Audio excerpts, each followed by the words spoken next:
você acha? Qual é a diferença de alguém que passa na presença de Deus e agora ele quer permanecer na presença de Deus? Qual é a diferença entre aquele que tem esta prática e aquele que não tem? Existe uma diferença aí? Aquele que passa na presença de Deus não tem perdas para ele, é certo isso? Ele não vai passar problemas? A grande diferença, irmãos, é que aquele que vai sozinho, irmãos. Olha, ele tem perdas, existem dificuldades. Quem sabe ele vai perder um emprego naquele dia. Quem sabe vai perder um ente querido naquele dia. No final do dia ele chega desesperado, porque ele não tem esperança. Ele chega angustiado e sabe qual é o sentimento dele? Deus me abandonou, Deus não me ama, esta igreja não dá certo na minha vida. E aí ele começa a culpar A, B ou C, é o pastor da igreja, são os líderes da igreja. A diferença, irmãos, para aquele que sai na presença de Deus, aquele que vai com Deus, aquele que aprendeu a ter comunhão com Deus, está na reação no final do dia. Ele tem perdas também, talvez perca o emprego, talvez ele perca, quem sabe, alguém querido da sua família, mas ao chegar ao final do dia, mesmo pelos sofrimentos da vida, ele diz: Senhor, louvado e engrandecido seja o teu nome. É o Jó que nós vimos ontem, né? Ele consegue adorar a Deus mesmo diante das perdas. Alguém que confia em Deus. Alguém que aprendeu a amar a Deus acima de qualquer coisa. Alguém que aprendeu que as perdas da vida se tornarão em bênçãos, em milagres de Deus. E não é melhor uma vida assim? Lógico que é. Vê, irmãos, a importância da oração em nossa vida. Tu és o meu Senhor, dizia o salmista, né? Tu és o meu Senhor. Outro bem não possuo, senão a ti somente. O Senhor tenho sempre a minha presença, estando Ele à minha direita, não serei abalado. O Senhor tenho sempre em minha presença, sempre, continuamente, todos os instantes, todos os momentos. E mesmo, irmãos, que em um momento ou outro irrompa o velho homem, né? E você perca a cabeça, e você, quem sabe, fale uma bobagem, ou você ofenda alguém, o Espírito Santo de Deus diz: filho, não é o melhor caminho. Você consegue compreender a voz de Deus. E Ele traz você de volta para o caminho dEle. É assim, irmãos. Não nos tornamos santos da noite para o dia, né? Em um momento ou outro nós perdemos a cabeça. Isso é muito natural do ser humano. Mas Deus conduz a nossa vida. Ele imprime a sua vontade no nosso coração e Ele consegue nos trazer de volta para o seu caminho, irmãos, sem resistências. É tremendo relacionamento com Deus que Ele pode fazer em nossa vida. Devemos manter firmemente, irmãos, os olhos em Cristo, olhando firmemente para o autor e consumador da fé, Jesus, o qual, em troca da alegria que lhe estava proposta, suportou a cruz, não fazendo caso de ignomínia, e está sentado à destra do trono de Deus. Então eu consigo olhar firmemente para o Jesus, autor e consumador da minha fé, os olhos fixos nele, irmãos. Nos perdemos tantas vezes, realizamos tantas bobagens em nossa vida, erramos tantas vezes, porque nós tiramos os olhos de Jesus. Deveríamos olhar mais para ele. Lembre-se de Pedro, né? Senhor, se és tu, faz que eu ande sobre o mar. Venha, Pedro. E Pedro ali, irmãos, agora, né?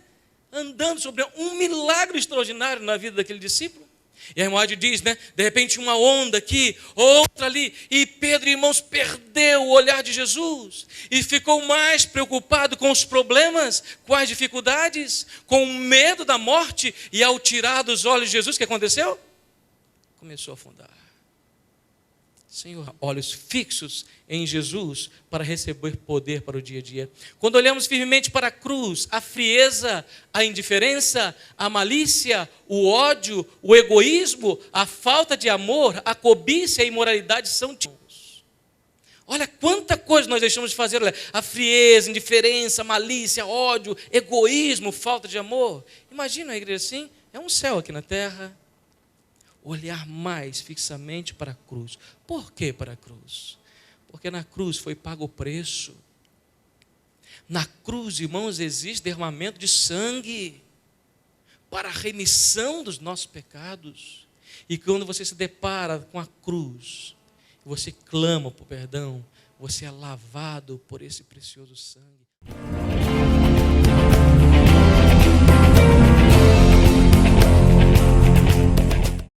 Sabe, às vezes, eu também já fui tesoureiro de igreja, né? Quando morava em Brasília, viu, pastor Isaí?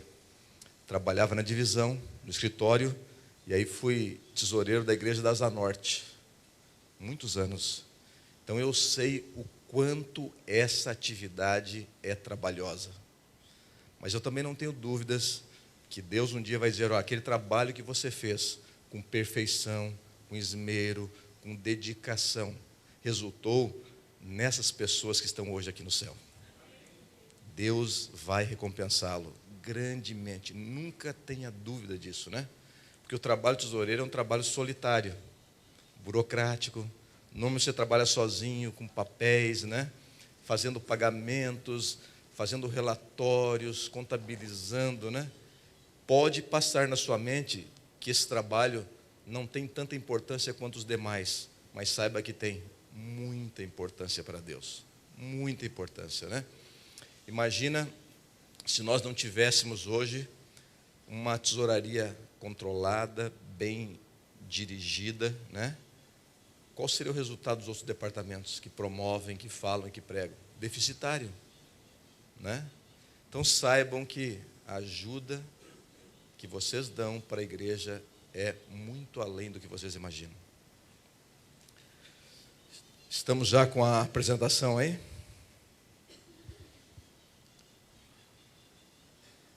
Podemos colocar na tela. Eu queria dividir com vocês, antes do tema principal, alguns números da Igreja Mundial.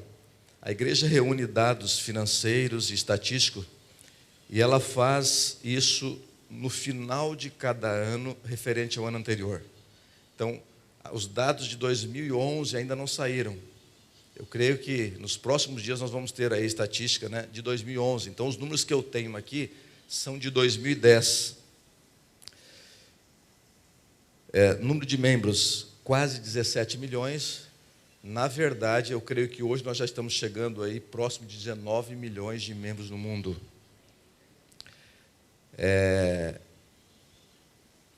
Vamos ver se vai andar aqui, né? Foi 2 aqui.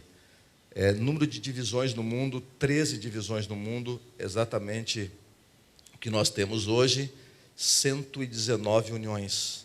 Naquelas 13 divisões está a nossa divisão, a divisão sul-americana, que tem a sua sede em Brasília. E é a América do Sul, menos Colômbia e Venezuela, que fazem parte dessa divisão. 119 uniões no mundo inteiro. Isso no final de 2010, né? Naturalmente. E aqui está a nossa União Sudeste Brasileira, que tem sede aqui no Rio de Janeiro, compreende o estado do Rio de Janeiro, Minas e Espírito Santo. Campos, 585 associações e missões ao redor do mundo.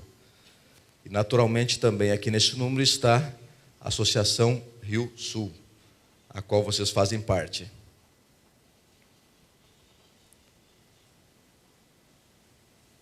Número de igrejas, eu vou colocar número de grupos também, né? No final de 2010, 70.188 igrejas no mundo, 65.157 grupos. Mentalize, né? Que igreja você faz parte, que grupo você faz parte. Você está incluso nesse número aqui também da Igreja Mundial. Batismos em 2010, 1.050.785 batismos no ano de 2010 na igreja no mundo. É um número extraordinário? Sim ou não? Mas Deus quer fazer muito mais para a sua igreja. Nós sabemos que nos últimos dias nós vamos viver realmente o Pentecostes, né? Ampliado que os apóstolos viveram. E nós vamos ver, não milhares, mas milhões e milhões de pessoas entregando as suas vidas a Jesus.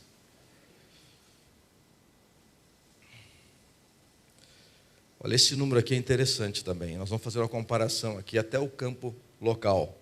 A igreja recebeu em dízimos no ano de 2010, ao redor do mundo, 2.037.618.294 dólares. Ou seja, ultrapassamos o ano passado, não ano passado, na realidade 2010, a casa de 2 bilhões de reais. E as ofertas? 863.316 dólares as ofertas no mundo. Isto representou 4,24 da base dizimada. Ou seja, da remuneração dizimada, nós tivemos no mundo 4,24 de ofertas. Tá bom ou tá ruim? Não ouvi, tá bom ou tá ruim? Tá ruim. Se nós queremos finalizar a obra do Evangelho, e nós queremos isso de fato, né? Nós precisamos melhorar muito esse índice aqui. E na divisão sul-americana, do dízimo mundial, a nossa divisão, ela representou 407.333.000 dólares desses 2 bilhões de dízimo. Ofertas, 129 milhões de dólares, 781, o que deu um índice de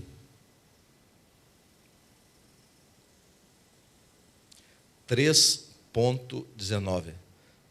Vocês perceberam que nós estamos abaixo do índice mundial da igreja em ofertas? Nós precisamos andar muito neste item aqui, né?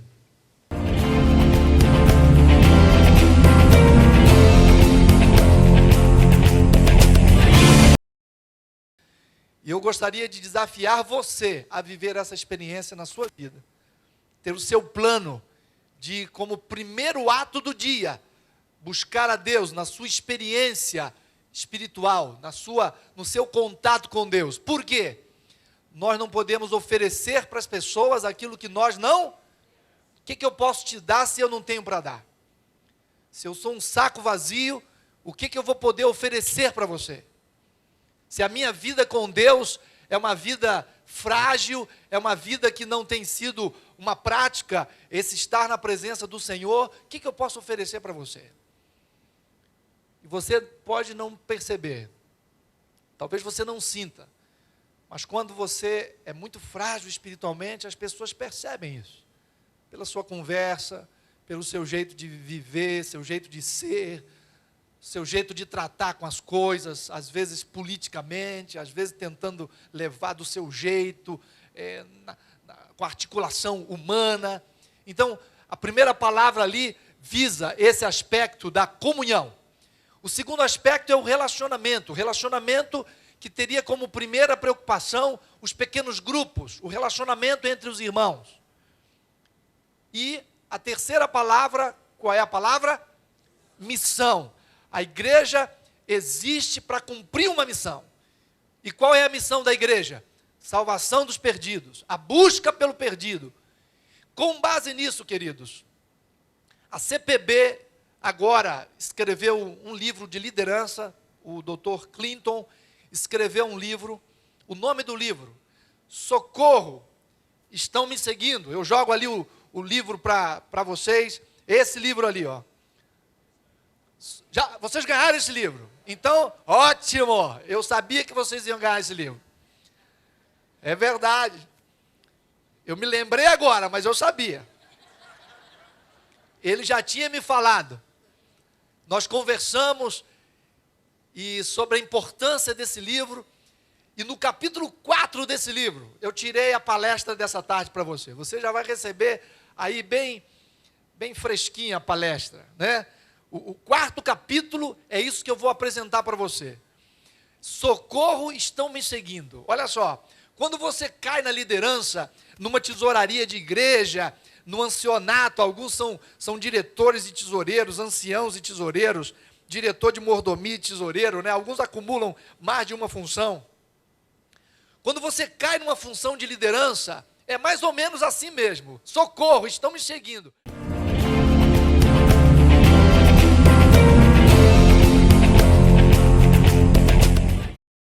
Quais são os motivos que você tem? Gratidão? Vamos ver aqui. Primeiro deles, motivação, nome aí grande, soteriológica. Vamos ler esse texto aqui juntos? Espera aí.